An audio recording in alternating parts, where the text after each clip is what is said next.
Do either of you think there'll be any action on gun safety before the midterm elections?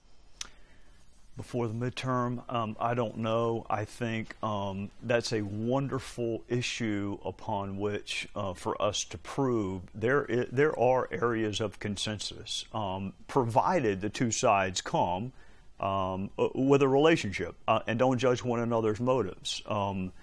We're both friends with Marco Rubio. It took a lot of courage for him to show up at that town hall. I think most political advisors would have told him not to. To speak to the Stoneman Douglas students in the wake of the shooting.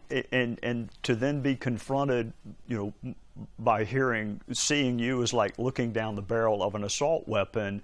I don't know how that is calculated towards getting us towards a place of comedy with a T. And consensus on gun control. I think there is room for consensus on the gun show loophole, on NICS, on making sure the information gets in. There may be consensus on magazine capacity and the weaponry.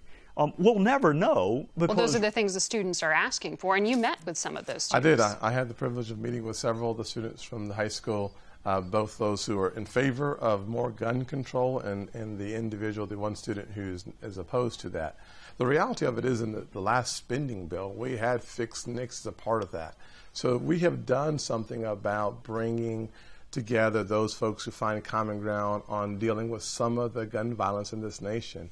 The gun show loophole, that is what led to Dylan Roof having the weapon in Charleston, South Carolina, was a part of what I believe was fixed by the fixed NICS legislation that was included in the spending bill.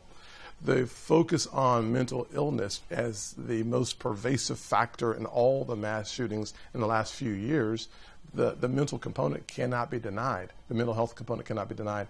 So we've done things that will help us in Sutherland Springs, where I think it was 26 parishioners lost their lives because the information was not loaded into the NICS system.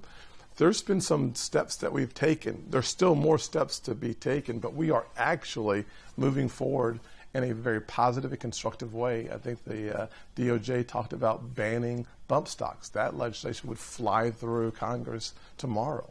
So there is a path forward, and we should take those incremental steps as they are available and continue the conversation.